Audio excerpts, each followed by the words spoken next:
Peter Pan, Chapter 15, Adventure at the Lagoon. The children spent many sunny days at the lagoon. This was where the mermaids lived and played. Wendy was fascinated by the mermaids who wanted to meet them. But the only human they would talk to was Peter. Sometimes they would even let him sit on their tails.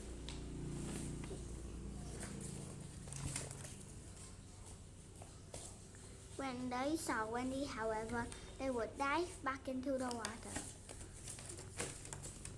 Then they would use their tails to splash her, so Wendy had to watch from a distance. The best time to see mermaids was on a sunny day after rain. Then they surfaced a large numbers to play with their bubbles. The bubbles were made of rainbow water. The mermaids hit the colorful bubbles from one to another with their fins until the bubbles burst. It was lovely to watch. Sometimes the children came to the lagoon.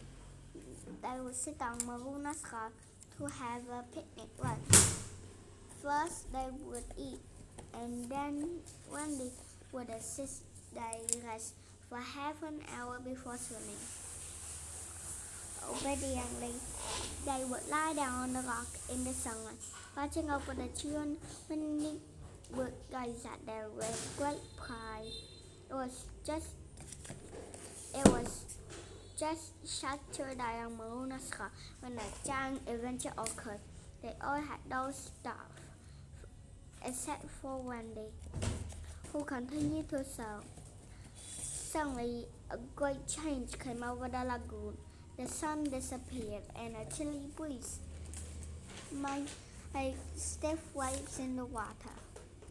The surface on the rock became cold. Something frightening was coming.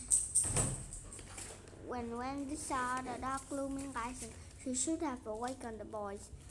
But being a new mother, she didn't notice. Instead, she thought it was more important to stick to a rule of a half-hour's rest.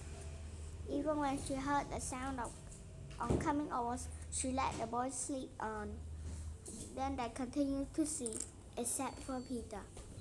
When he heard the splash of oars, he sprang up with excitement. "Pirates coming! Dive!" he yelled. Instantly, the children all dove into the water. The boys and Wendy swam away quickly. By the time the small pirate boat drew near, Maruna's rock was deserted. 3 figures stood out in the boat. The pirates, Smee and Starkey, and Tiger Lily. The hands and feet of the Indian princess were tied with rope.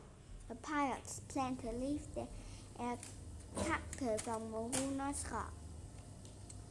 For centuries, evil captains had tied sailors to the rock, waiting for the tide to rise.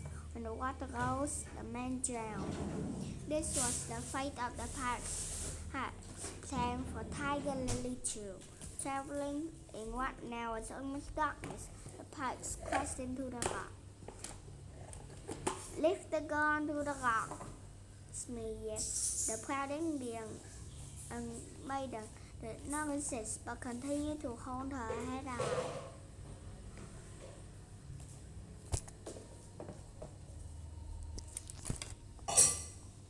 Nearby, 2 hags bobbed up and down in the water. It was Peter and Wendy. Wendy wept at the sight of poor Tiger Lily. Peter was angered by the unfairness of 2 against 1. Even though Tiger Lily had been an enemy of the boys, he now wanted to save her. Emitting the voice of Hook to perfection, Peter called out, "Ahoy, you pirates! It's Captain Hook!" The pirates said to each other, "We're surprised."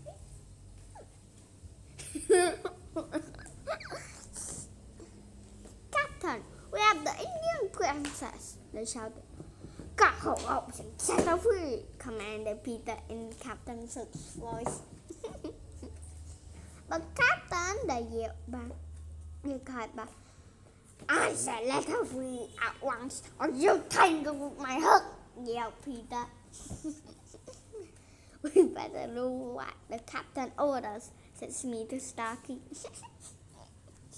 They cut the hooks on Tiger Lily's hands and feet.